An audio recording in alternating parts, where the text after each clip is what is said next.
Hello दोस्तों, GS वाला YouTube channel में आप सभी का स्वागत है। जीएस साइंस सीरीज में हम लोग फिजिक्स का वीडियो कवर कर रहे हैं और फिजिक्स का लगभग सभी वीडियो कवर हो चुके हैं और आज ये फिजिक्स का अंतिम वीडियो है जिसमें विविध प्रश्न लिए गए हैं।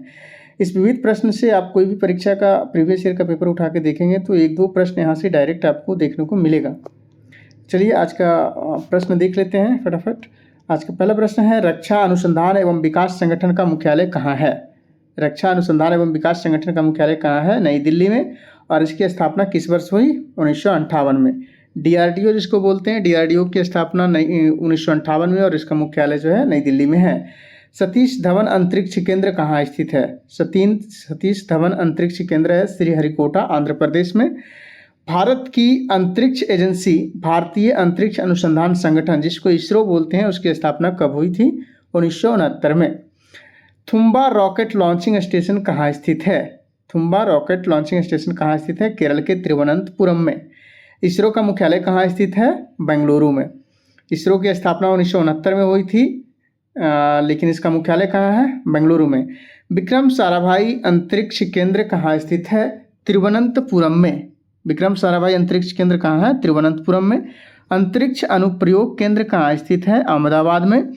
द्रव संचालित पद्धति केंद्र कहाँ स्थित है? महेंद्रगिरी। अगला है, प्रमुख नियंत्रण सुविधा केंद्र कहाँ स्थित है?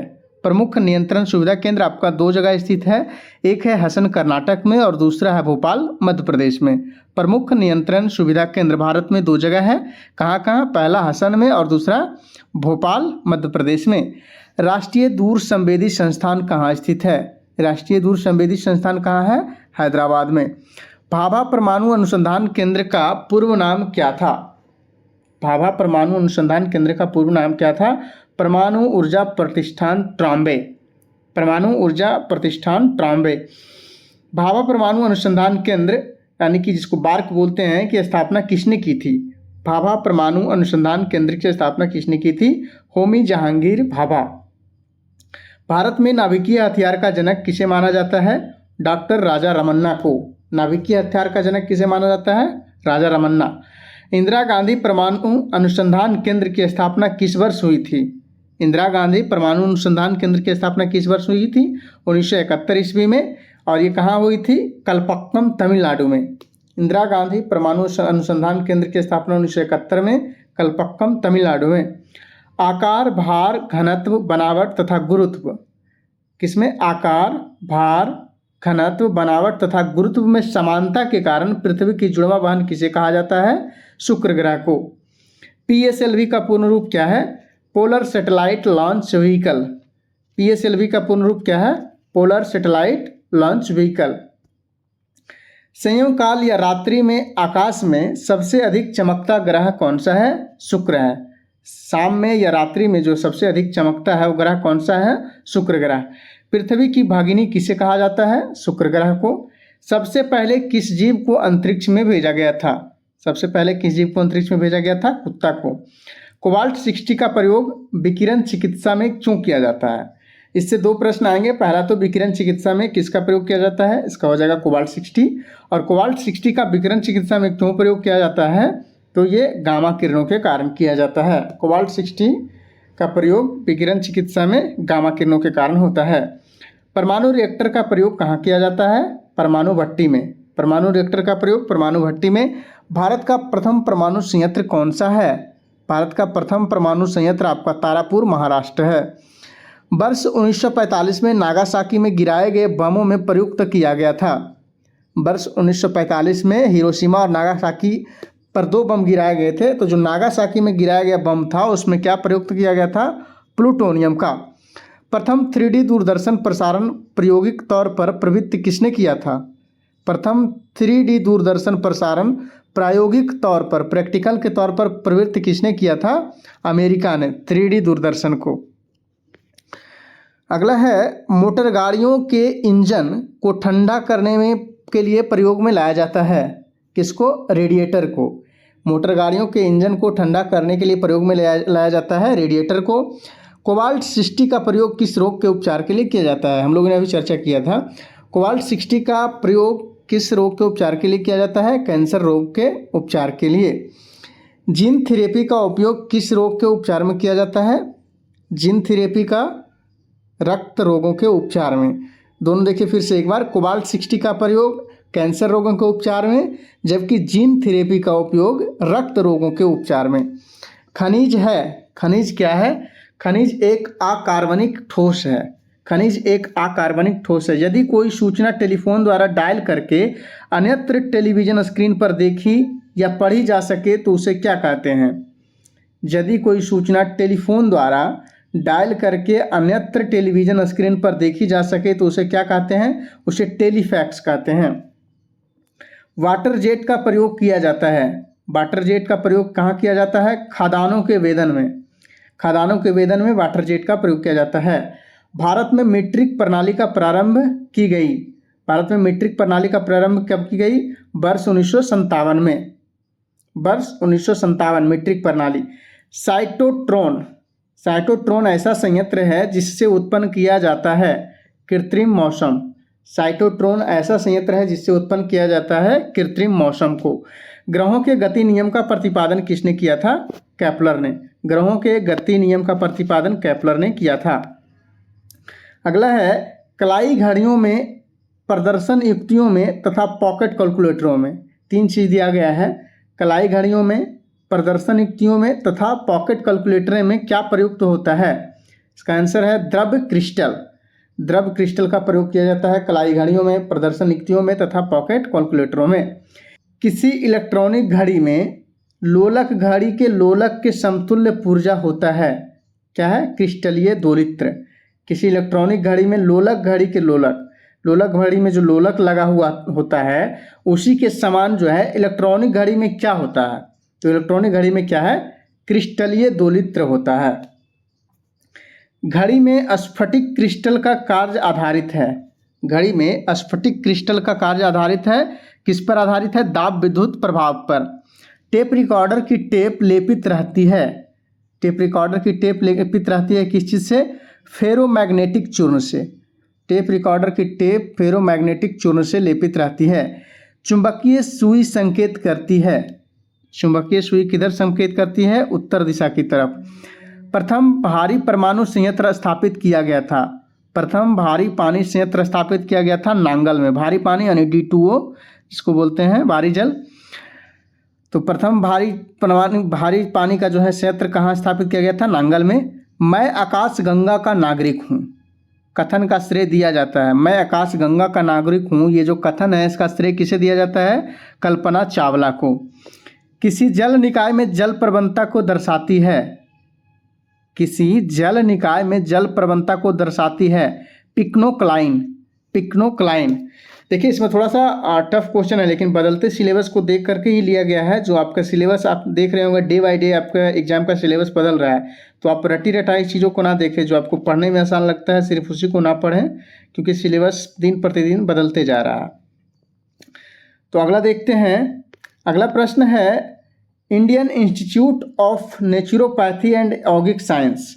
Indian institute of naturopathy and यौगिक साइंस स्थित है कहाँ? बेंगलुरु में। Indian institute of naturopathy and यौगिक साइंस ये कहाँ स्थित है? बेंगलुरु में। केंद्रीय औषधि अनुसंधान संस्थान कहाँ स्थित है? लखनऊ में। केंद्रीय औषधि अनुसंधान संस्थान लखनऊ में। रॉकेट प्रक्षेपण केंद्र कहाँ स्थित है? थुम्बा तिरुवनंतपुरम। रॉकेट प्रक्षेपण केंद्र थुम्बा तिरुवनंतपुरम। साइंस सिटी किसे कहा जाता है? कोलकाता को। हाईटेक सिटी किसे कहा जाता है? हैदराबाद को। Science city Kolkata, hitech city Hyderabad और रॉकेट प्रक्षेपण केंद्र थुम्बा तिरुवनंतपुरम। अगला है, राष्ट्रीय मनोस्वास्थ्य एवं तांत्रिक विज्ञान संस्थान कहाँ स्थित है? राष्ट्रीय मनोस्वास्थ्य एवं तांत्रिक विज्ञान संस्थान जो है बेंगलुरु में है। केंद्रीय अंग्रेजी एवं विदेशी भाषा संस्थान कहाँ है? हैदराबाद। केंद्रीय अंग्रेजी एवं विदेशी भाषा संस्थान हैदराबाद। हाईटेक सिटी हैदराबाद, केंद्रीय अंग्रेजी एवं विदेशी भाषा संस्थान हैदराबाद। राष्ट्रीय मनोस्वास्थ्य एवं तांत्रिक विज्ञान संस्थान बेंगलुरु तथा Indian institute of naturopathy and यौगिक साइंस बेंगलुरु। अगला है, दक्षिण ध्रुवीय शोध के लिए स्थापित प्रथम भारतीय स्टेशन का नाम क्या है? दक्षिण ध्रुवीय शोध के लिए स्थापित प्रथम भारतीय स्टेशन का नाम क्या है? दक्षिण गंगोत्री। दक्षिण गंगोत्री। दक्षिण गंगोत्री कहाँ स्थित है? अंटार्कटिका में। दक्षिण गंगोत्री अंटार्कटिका में स्थित है। अगला है स्वचालित कलाई घड़ियों में ऊर्जा मिलती है। स्वचालित कलाई घड़ियों में ऊर्जा मिलती है कहाँ से? हमारे हाथ के विभिन्न संचालन से। स्वचालित कलाइयों में जो घड़ियों को ऊर्जा मिलती है किससे मिलती है? हमारे हाथ के विभिन्न संचालन से। अगला है GIF का आशय है। GIF का आशय क्या है? Graphical interchange format. GIF का फुल फॉर्म है, G से ग्राफिकल हो गया, I से इंटरचेंज और F से फॉर्मेट। तो GIF का आशय क्या है? Graphical interchange format. GPS प्रयुक्त होता है। GPS प्रयुक्त होता है ग्लोबल पोजिशनिंग सिस्टम के लिए। किसके लिए? Global positioning system. G से हो गया ग्लोबल, P से पोजिशनिंग, S से सिस्टम। विश्व की पहली महिला अंतरिक्ष यात्री कौन है? विश्व की पहली महिला अंतरिक्ष यात्री है आपका वैलेंटीना तेरेस्कोवा। कौन है? Valentina Tereshkova. Nuclear reactor time bomb के लेखक है। न्यूक्लियर रिएक्टर टाइम बम एक पुस्तक है जिसके लेखक कौन है? Takeshi heroes. Nuclear reactor time bomb के लेखक तकाशी हिरोज। लेजर एक युक्ति है जिसके द्वारा उत्पन्न किया जाता है। लेजर एक युक्ति है जिसके द्वारा क्या उत्पन्न किया जाता है? उद्दीप्त विकिरण। लेजर का पूर्ण रूप क्या है? लेजर का पूर्ण रूप है light amplification by stimulated emission of radiation. L से हो गया लाइट, A से हो गया एम्प्लीफिकेशन और S से हो गया स्टिमुलेटेड और E से हो गया एमिशन ऑफ, R से हो गया रेडिएशन। L से लाइट, A से एम्प्लीफिकेशन बाय, S से स्टिमुलेटेड और E से हो गया एमिशन ऑफ और R से हो गया radiation. Light amplification by stimulated emission of radiation. Tata institute of fundamental research स्थित है कहाँ? मुंबई में। Tata institute of fundamental research कहाँ स्थित है? मुंबई में। राष्ट्रीय रासायनिक प्रयोगशाला कहाँ स्थित है? पुणे में। राष्ट्रीय भौतिकी प्रयोगशाला कहाँ स्थित है? नई दिल्ली में। Tata institute of fundamental research Mumbai, राष्ट्रीय रासायनिक प्रयोगशाला पुणे, राष्ट्रीय भौतिकी प्रयोगशाला नई दिल्ली। अगला है भारहीनता की अवस्था में एक मोमबत्ती के लौह का आकार हो जाएगा। भारहीनता की अवस्था में एक मोमबत्ती के लौह का आकार हो जाएगा। कैसा हो जाएगा? गोलाकार हो जाएगा। एनरॉन शक्ति परियोजना का स्थल है। एनरॉन शक्ति परियोजना का स्थल है कहाँ? डाभोल में। एनरॉन शक्ति परियोजना का स्थल डाभोल में। हाइड्रोकार्बन विजन 2025 संबंधित है। हाइड्रोकार्बन विजन 2025 संबंधित है पेट्रोलियम उत्पाद के संरक्षण से। नैनो प्लग संबंधित है। नैनो प्लग किससे संबंधित है? एक छोटे सुनने के यंत्र से।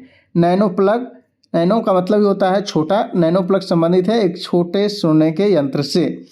अत्यधिक घनत्व वाले नक्षत्रों को कहते हैं, अत्यधिक घनत्व वाले नक्षत्रों को कहते हैं न्यूट्रॉन स्टार्स।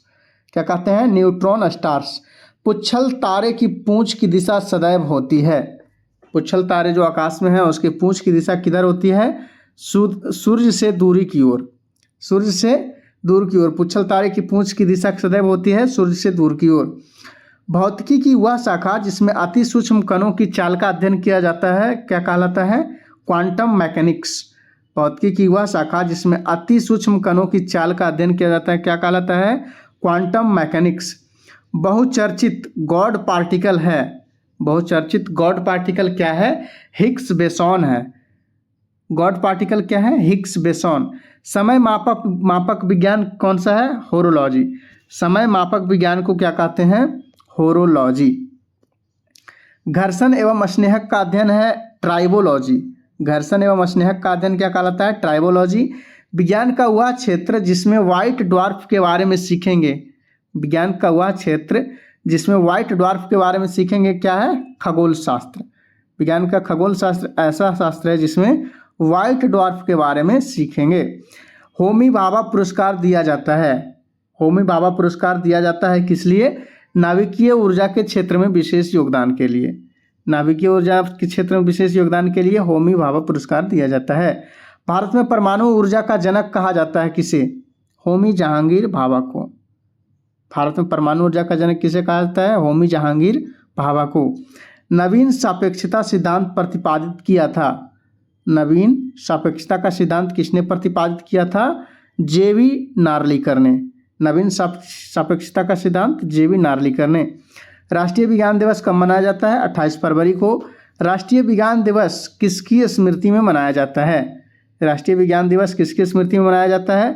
रमन प्रभाव के आविष्कार की स्मृति में। रमन प्रभाव के आविष्कार के स्मृति में। रमन प्रभाव की खोज किसने किया था? सर सीवी रमन ने।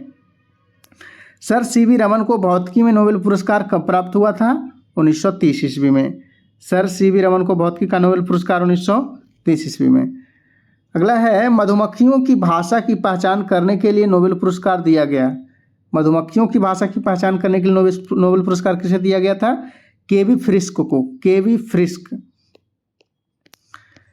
चंद्रशेखर को नोबेल पुरस्कार मिला था। एस चंद्रशेखर को नोबेल पुरस्कार किस लिए मिला था? नक्षत्र भौतिकी के लिए। विश्व का विशालतम दूरबीन है आइस क्यूब। विश्व का विशालतम दूरबीन क्या है? Ice cube. दूरबीन का आविष्कार किया था गैलीलियो ने। दूरबीन का आविष्कार किसने किया था? गैलीलियो ने। थर्मोस्कोप एवं प्रारंभिक थर्मामीटर का आविष्कार किसने किया था? गैलीलियो ने। गैलीलियो ने किसका आविष्कार किया था? दूरबीन का और थर्मोस्कोप एवं प्रारंभिक थर्मामीटर का। मशीन गन का आविष्कार किया था जेम्स पकल ने। मशीन गन का आविष्कार जेम्स पकल ने। चंद्रशेखर सीमा का प्रतिपादन किसने किया था? एस चंद्रशेखर ने। किसी संगीत समारोह की छतें साधारणतः वक्राकार क्यों होती है? किसी संगीत समारोह की छतें साधारणतः वक्राकार क्यों होती है? क्योंकि वे शोर को अवशोषित कर लेती है। क्योंकि वो शोर को जो है अवशोषण करती है। लौह चुंबकीय तापमान किस ताप पर अनुचुंबकीय हो जाता है? लौह चुंबकीय तापमान किस ताप पर अनुचुंबकीय हो जाता है? क्यूरी तापमान पर। क्यूरी तापमान पर अनुचुंबकीय हो जाता है। समुद्र की लहरों में किस प्रकार की ऊर्जा भंडारित होती है? समुद्र की लहरों में किस प्रकार की ऊर्जा भंडारित होती है? द्रवचालित ऊर्जा, गतिज ऊर्जा एवं गुरुत्वीय स्थितिज ऊर्जा। 3 ऊर्जा होती है, द्रवचालित ऊर्जा, गतिज ऊर्जा एवं गुरुत्वीय स्थितिज ऊर्जा। अगला है, जब वाष्प दाब वायुमंडलीय दाब के बराबर हो जाता है। जब वाष्प दाब वायुमंडलीय दाब के बराबर हो जाता है तो द्रव पर क्या प्रभाव पड़ता है? द्रव्य उबलने लगता है। जब वाष्प दाब वायुमंडलीय दाब के बराबर हो जाता है, जो वायुमंडलीय दाब के बराबर हो जाएगा तो पानी वगैरह जो क्या है वो उबलने लग जाएगा। वृत्ताकार पथ के चारों ओर की गति किस प्रकार की गति का उदाहरण है? वृत्ताकार पथ के चारों ओर की गति किस प्रकार की गति का उदाहरण है? समान चाल एवं परिवर्ती वेग का। समान चाल एवं परिवर्ती वेग का। जब लंबे सूखे बालों को ब्रश किया जाता है तो लटें सामान्यतः एक दूसरे से अलग हो जाती है, क्योंकि ब्रश करते समय क्या होता है, देखे होंगे, जब लंबे सूखे बाल एकदम पूरा लट्टा टाइप का हो जाता है तो उसमें जब ब्रश किया जाता है तो लटें सामान्यतः एक दूसरे से अलग हो जाती है। क्यों हो जाती है?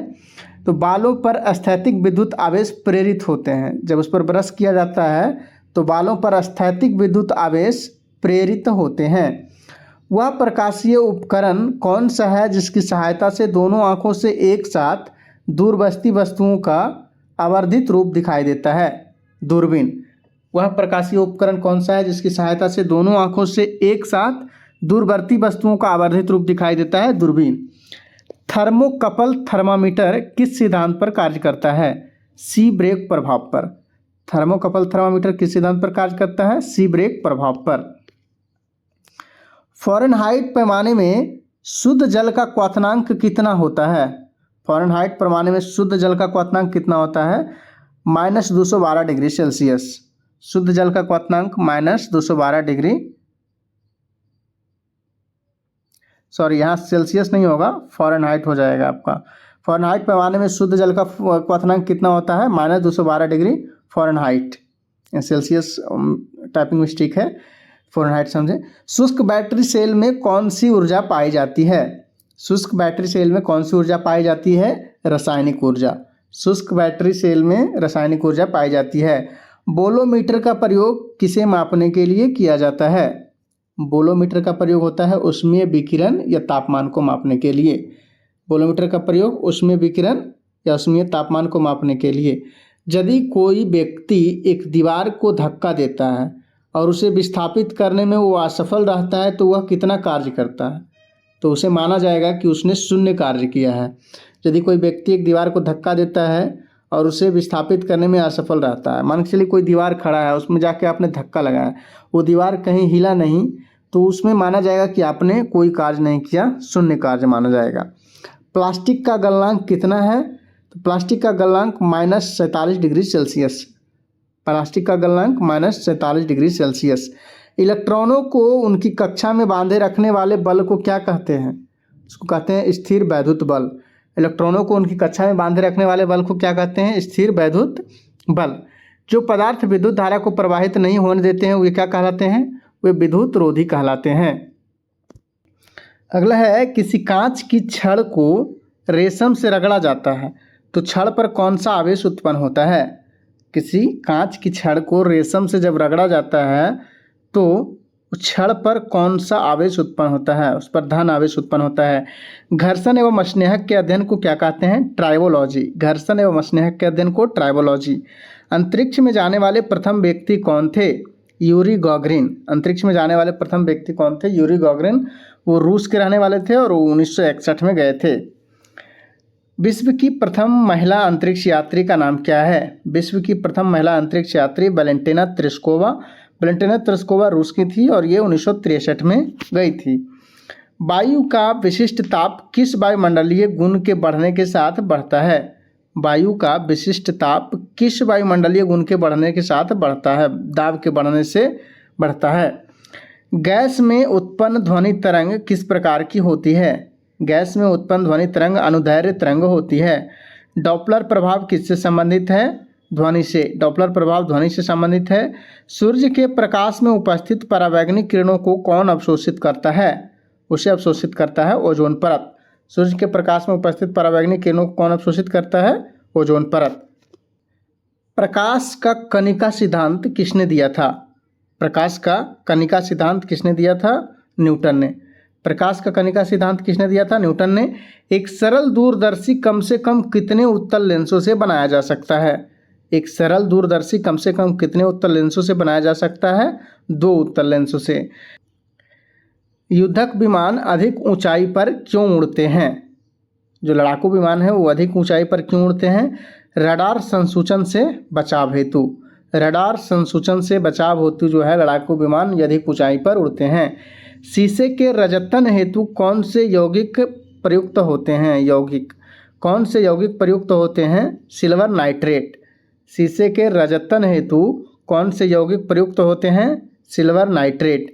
हीटर का तार किस धातु का बना होता है? नाइक्रोम का। घड़ी में स्फटिक क्रिस्टल किस सिद्धांत पर कार्य करता है? दाब विद्युत प्रभाव पर। घड़ी में स्फटिक क्रिस्टल किस सिद्धांत पर कार्य करता है? दाब विद्युत प्रभाव पर। कृत्रिम उपग्रह पृथ्वी से स्पष्ट रूप से क्यों ट्रैक किया जा सकता है? कृत्रिम उपग्रह को पृथ्वी से स्पष्ट रूप से ट्रैक किया जा सकता है, क्यों? डॉपलर प्रभाव के द्वारा। डॉपलर प्रभाव के कारण जो है कृत्रिम उपग्रह को पृथ्वी से स्पष्ट रूप से ट्रैक किया जा सकता है।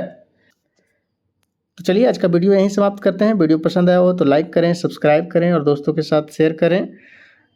और इसके बाद हम लोग शुरू करेंगे जो बायोलॉजी का, चूँकि फिजिक्स का आज ही लास्ट वीडियो था, फिजिक्स समाप्त हो चुका है और इसके बाद हम लोग बायोलॉजी का 1 लाइनर सीरीज लाएंगे जो चैप्टर वाइज 1 लाइनर होगा।